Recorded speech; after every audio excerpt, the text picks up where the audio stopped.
Hello and welcome back to Woodhill Park. It's been some time. Obviously due to the heat I couldn't do nothing. Thanks for all your responses for my last update, talking about the loft and the conditions you get and where you can have your layout. I just find I'm very lucky to have a loft like this, as a lot of people say to me they can't even make a layout as they live in a flat or a rented accommodation, that they can't do nothing. So I feel extremely lucky that I've got a loft, even though it's not the best environment. And I have got a garage. I've got a garage which is semi-integral, so it's quite warm as a garage, but I'm a bit old-fashioned. I like my car in the garage and I've got no plans to change it. And to be honest, it wouldn't be that big. It certainly wouldn't be as big as the loft space I've got. And as for a shed, I've got a shed that's 8 by 10 down the bottom of the garden, but you'd run into the same sort of problems with the heat and the cold. And to be honest, that would be quite small. And I like the size of my layout, as I've said, so it tends to be the best option for me, but everybody's different. And as I said, not everybody has the ability to have layouts where they would like them. You know, even a bedroom, you know, you don't really want to turn your house upside down, even if your children leave home, just in case one day you want to move and sell it.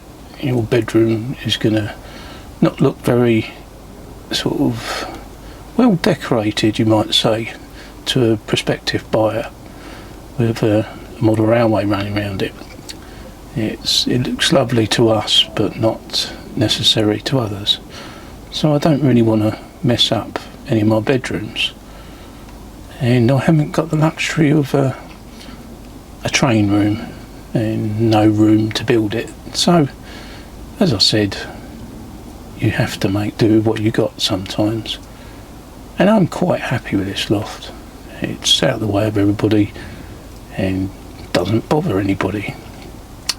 So, cheers for all your sort of response on my previous update.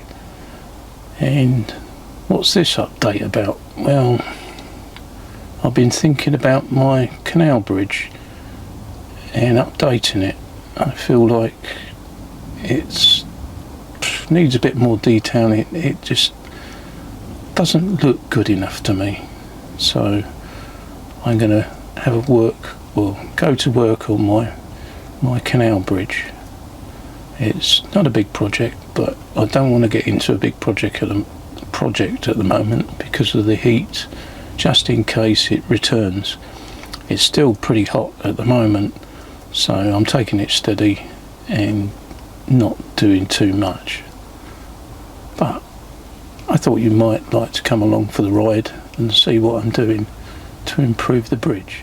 The bridge, I originally made it with these Pico iron sort of sides that you can buy, and they taper down and round at corners, or the corners, and I'm not sort of that keen on them really. They're too generic, but I do like the Wheels kit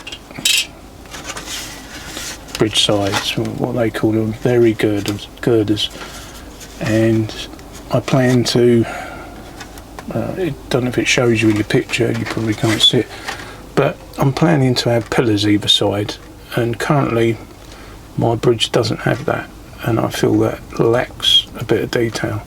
I would like some brick pillars either side. So, just in case you haven't seen them assembled, that's what they look like. This is an old one that I took off the layout a few years ago.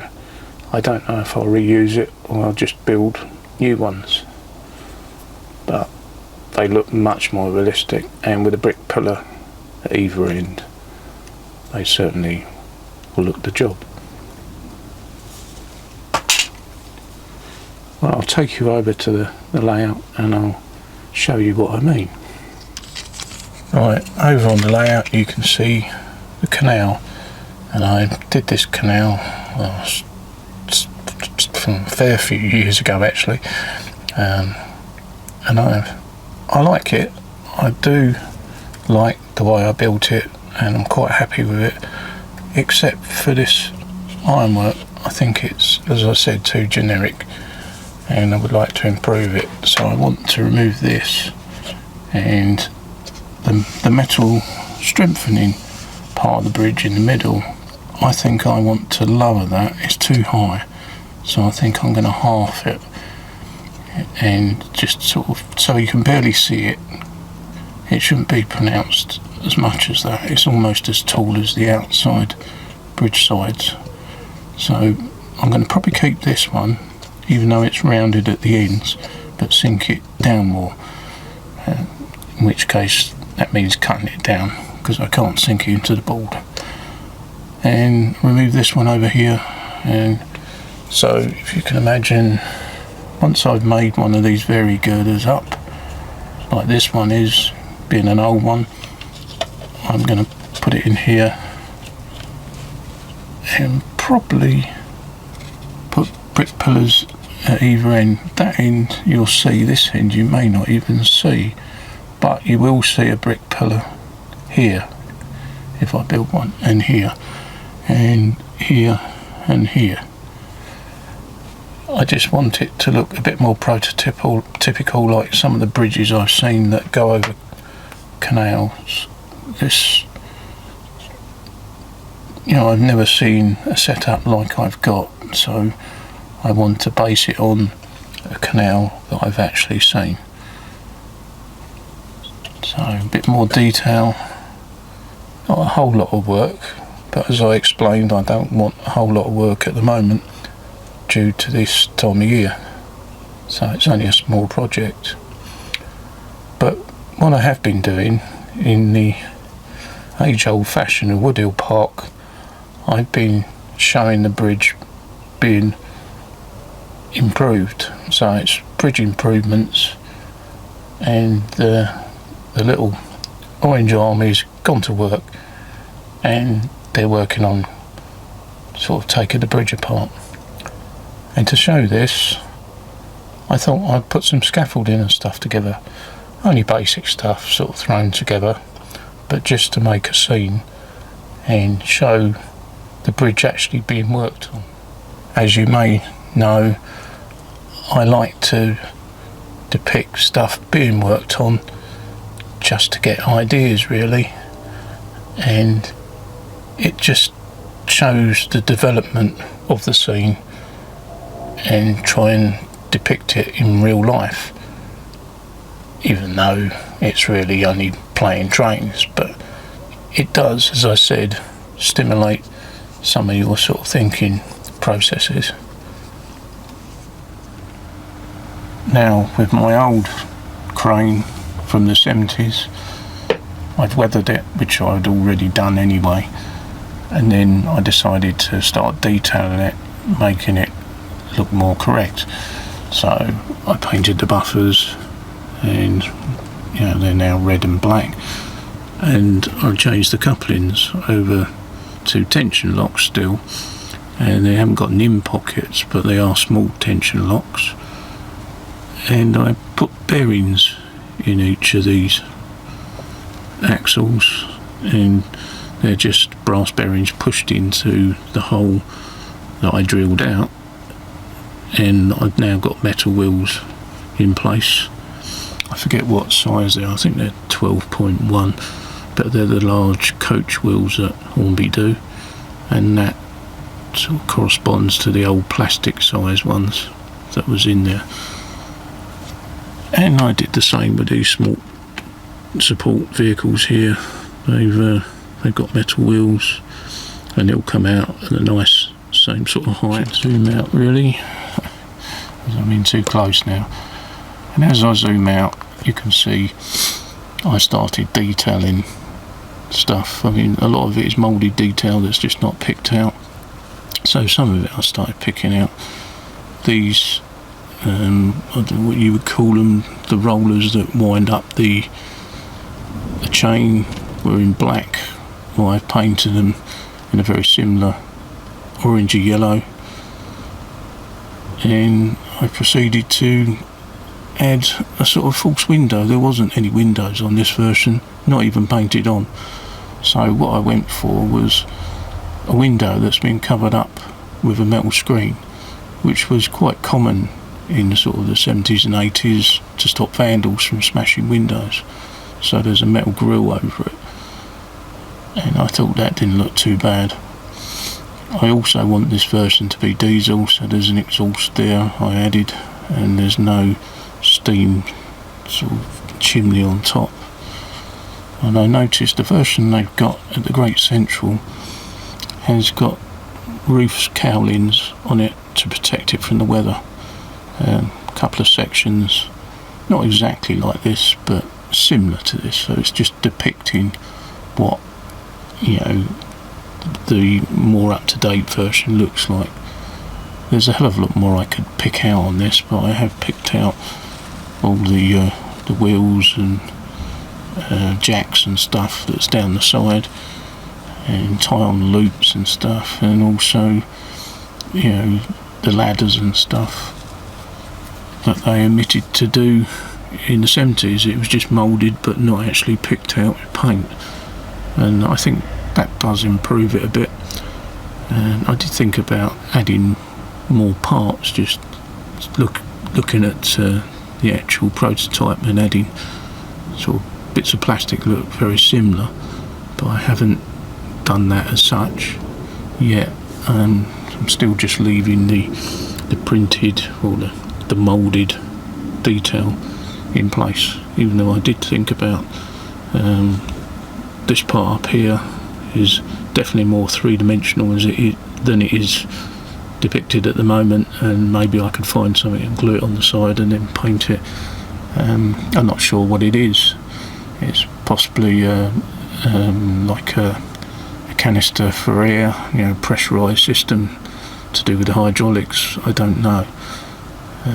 Not sure what half this is depicting, so to actually do it accurately I would need to do a lot more studying how this crane works. Plus it originally was a steam crane, and half of this may not be needed now, but that is going into some sort of depth that I don't really want to get into. I just want it to look a little bit more realistic than it did when they produced this at Hornby in the 70s, and that's what I've set out to do.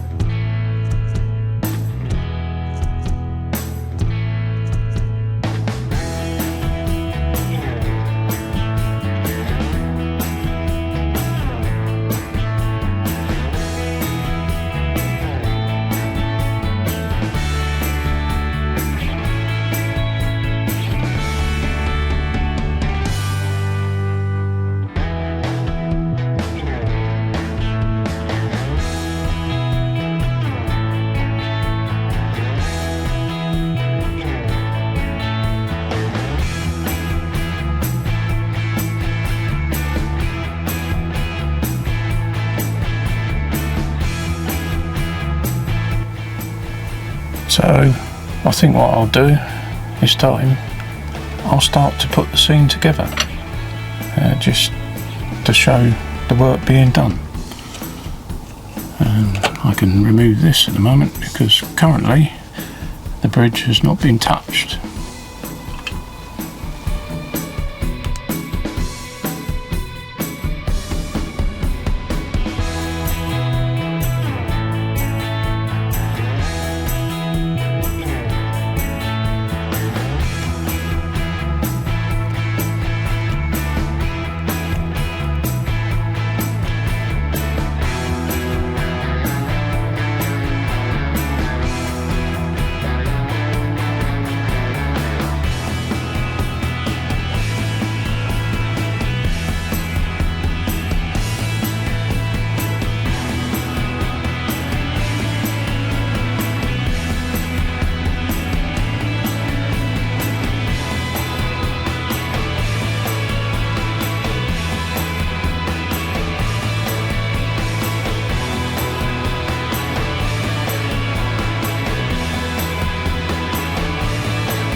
all a bit fiddly, as you can see, but I do like doing this. I do like the idea of showing things being done on the layout. A little bit off topic, but as you probably all know by now, Copydex is no longer available, and I used to use Copydex all over the layout and glue down the cork, which I'm not too worried about now because I've done most of my layout. But this is most annoying for people building new layouts, I'm sure, because it is a very good glue and not too strong, so you can take it up again. And because of that reason, I use it to temporarily stick down my figures on my layout, including the guys in front of you. And it's more fiddly trying to get them to stand up on a stand than it is to just put a little blob of Copydex on their stand or on their feet and then stick them there temporary. They are easily removed and barely leaves a mark when you do remove them, as the glue just rolls up as it's rubber. Anyway, long story, cut it short and say, does anybody out there know a good alternative? Because I have been looking and I think I've seen other brands, but you have to buy like 5 litres of it, which is a bit extreme. Possibly alright if you're going to build a layout to start with, but it's expensive. It's like £60 or £70 for 5 litres, and to be honest, that would go off if I bought that amount. So if you know of any sort of rubber glue like Copydex, I'd be interested to hear from you, and this probably would help me out a great deal. So thanks in advance if somebody does know something. I have used other glues, but they don't come close to temporary glue like Copydex does. I've used some rocket car glue and stuff like that, but it's just not the same. I mean, Copydex will sort of go off extremely quick as well, especially in the heat we're having at the moment, and is easily removed. I'll just take the camera off the tripod to give you some better angles of what I made to depict the renovations of the bridge. And it was a bit like pick-up sticks with glue. It was a bit fiddly making, and possibly is a little bit oversized. The poles possibly not to scale, but what I could find was probably nothing smaller than this. And in some ways I'm glad it wasn't smaller, because this was fiddly enough, and I just eruditated it together. They're wooden sticks, and if you look closely you can see the glue, but from a distance I think it does the job and gives a rather good effect. Such a good effect that even when the bridge is finished, when I've remodelled the bridge, I may occasionally put the scaffolding in place just to change the look of the layout. So I will keep this sort of construction stuff and get it out occasionally maybe and use it just to change the scene ever so often, really.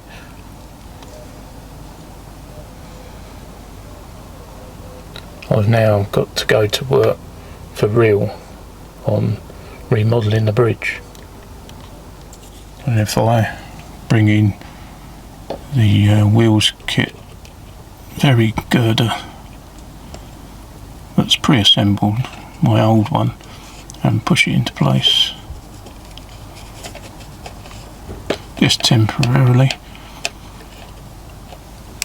it starts to look a bit more realistic. I do think this is a better kit, or a better sort of representation as a model. And once I've got pillars either side, I think it look a lot more like a real life bridge that I've seen on many a canal in many photos. I've just got to work out what I'm going to make the pillars out of and how I'm going to add it to what's already here, because I don't want to destroy too much. I may leave this update at this point. I'm actually thinking about just making this as a two-part, and one part showing you the representation of the the bridge, get it right, the bridge being worked on, and maybe the next update to show you me actually doing the work rather than the guys that you see in front of you. But it's really the guys that are doing it, it's not me. And if you believe that, you'll believe anything.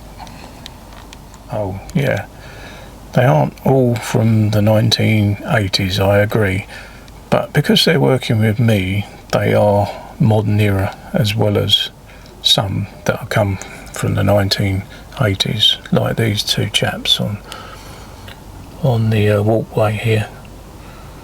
They've just got high-vis sort of waistcoats, and that's it.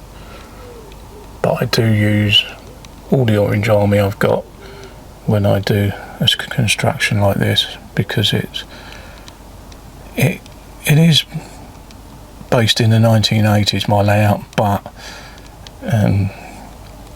I'm actually doing it here and now, and because it's here and now, there's here and now sort of dress code, you might say, health and safety of nowadays standards maybe. But I'm sure somebody will say all this would be done a different way, but it's just a representation and a bit of fun, really. I like having a bit of fun with the layout, because that's what it's all about.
I'm afraid that really is it for now. I'll be back when I've made more progress, and it'll probably mean that I'll finish it, because it's not a big project, but it is dependent on weather. So thanks again for subscribing and commenting, and I'll see you soon. Bye for now.